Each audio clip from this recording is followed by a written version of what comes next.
America supreme court ఆదేశాలతో భారత్ ట్రేడ్లో మార్పులు జరిగాయి. భారత్పై విధించిన 18% పన్ను 10%కి తగ్గింది. సుప్రీంకోర్టు తీర్పుతో అమెరికా అధ్యక్షుడు డొనాల్డ్ ట్రంప్ ఈ మేరకు నిర్ణయం తీసుకున్నారు.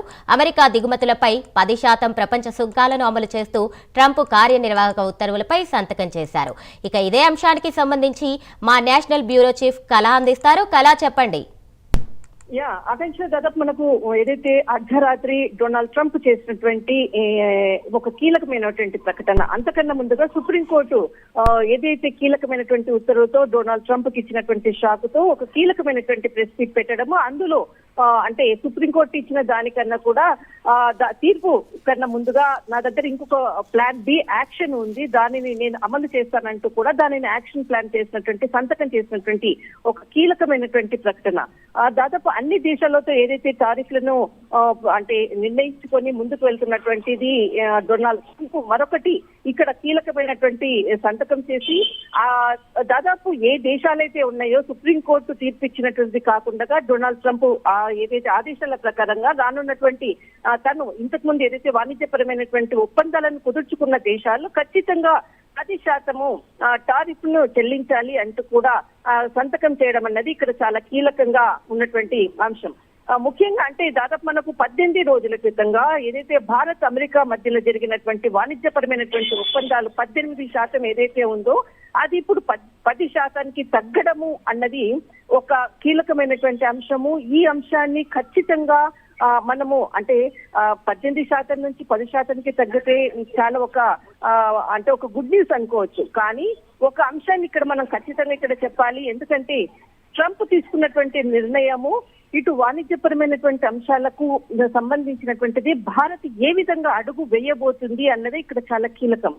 అంటే ఇప్పుడు డొనాల్డ్ ట్రంప్ సుప్రీంకోర్టు ఇచ్చినటువంటి తీర్పును అమల్లో తీసుకొని అటు ఇండియా టారిఫ్ ని చెల్లించకుండా ముందుకు వెళ్తుందా, లేకపోతే డొనాల్డ్ ట్రంప్ ఏదైతే కీలకమైనటువంటి వ్యాఖ్యలు చేశారో మోదీ నా మిత్రుడు, ఏదైతే వాణిజ్యపరమైనటువంటి అంటే టారిఫ్లను ఖచ్చితంగా చెల్లించాలి అన్నటువంటిది ఏదైతే కీలక వ్యాఖ్యలు చేశారో అటు సుప్రీంకోర్టు తీర్పుకు అనుగుణంగా భారత్ అడుగులు వేస్తుందా, లేకపోతే ఇప్పుడు డొనాల్డ్ ట్రంప్ చేసినటువంటి టారిఫ్ కి సంబంధించినటువంటిది 10% తర్వాత 18% ఏ విధంగా అయితే 18 రోజుల క్రితంగా చేసినటువంటి 18% గా ఉన్నటువంటిది తగ్గిస్తూ చేసినటువంటి 10%కి తగ్గించినటువంటిది దీనిని అమల్లోకి తీసుకొని ముందుకు వెళ్తుందా అన్నది ఇప్పుడు మోదీ ప్రభుత్వానికి చాలా కీలకమైనటువంటిది.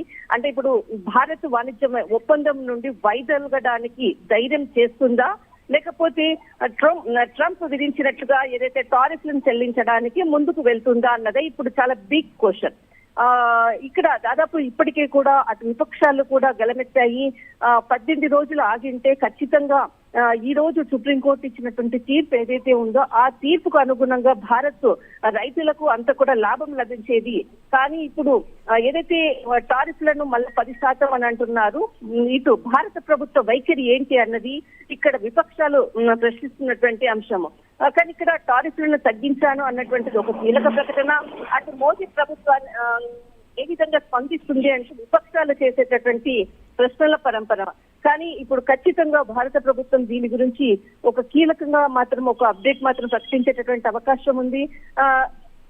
ఇక డొనాల్డ్ ట్రంప్ అంటే ఏ దేశాలతో ఇంతకు ముందు వాణిజ్యాలు నిర్వహించుకున్నటువంటిది ఏదైతే ఉందో అటు జపాన్ కానీ అటు యూకే కానీ తర్వాత అరబ్ కంట్రీస్ కానీ అనేక సుంకాలను కూడా విధించింది. వాటన్నిటికీ కూడా 10% ఖచ్చితంగా చెల్లించాలి అంటూ కూడా కీలకమైనటువంటి సంతకం చేసింది. అయితే ఇక్కడ టారిఫ్ కి సంబంధించినటువంటి అంశంపై అటు సుప్రీంకోర్టులో కీలకంగా అంటే వాదనలు వినిపించినటువంటి భారత సంతతి లాయర్ చాలా కీలకము నీల్ చత్యాల్, ఇతడు చాలా కీలక పాత్ర పోషించినట్లు కూడా సమాచారం అందుతుంది. ఇతడు దాదాపు మనకు 1977 ఏదైతే చట్ట ప్రకారంగా రాజ్యాంగ విరుద్ధంగా టారిఫ్ ని విధించాడు ట్రంప్ అంటూ అటు సుప్రీంకోర్టులో భారత సంతతికి చెందినటువంటి నీల్ కత్యాల్ చేసినటువంటి వాదనలు ఖచ్చితంగా దీని వల్లనే ఇక్కడ టారిఫ్లు తగ్గాయి అన్నటువంటిది మాత్రము అక్కడి నుంచి అంటే ఏదైతే యుఎస్ లో ఉండేటటువంటి నిపుణులు అందిస్తున్నటువంటి సమాచారము, ముఖ్యంగా టారిఫ్లతోటి అటు డొనాల్డ్ ట్రంప్ చేసినటువంటి ప్రకటన ఒకవైపు, ఇటు భారత ప్రభుత్వం ఏ విధంగా అడుగులు వేయబోతుంది, అటు మోదీ ప్రభుత్వం ఏ విధంగా అడుగులు వేయబోతుంది అంటూ కూడా విపక్షాలు ప్రశ్నిస్తున్నటువంటిది, ఇటు ఏదైతే డొనాల్డ్ ట్రంప్ అంటే వాణిజ్య ఒప్పందాన్ని తీసుకొని ముందుకు వెళ్తుందా, లేకపోతే వాణిజ్య ఒప్పందం నుంచి కూడా తను నిష్క్రమిస్తుందా భారత్ అన్నది మాత్రము ఖచ్చితంగా మనం వెయిట్ చేయాలి. కానీ అర్ధరాత్రి నుంచి ఏదైతే టారిఫ్లతో బెంబేలెత్తిస్తున్నటువంటి వార్తలతో ఒక్కసారి కూడా ప్రపంచం అంతా కూడా ఏ విధమైనటువంటి నిర్ణయాలు, ఏ విధమైనటువంటి డొనాల్డ్ ట్రంప్ తీసుకునేటటువంటి నిర్ణయాలపై అందరూ కూడా దృష్టి ప్రస్తుతం ఉన్నటువంటి పరిస్థితి. రైట్ కల్లా, థ్యాంక్ యూ.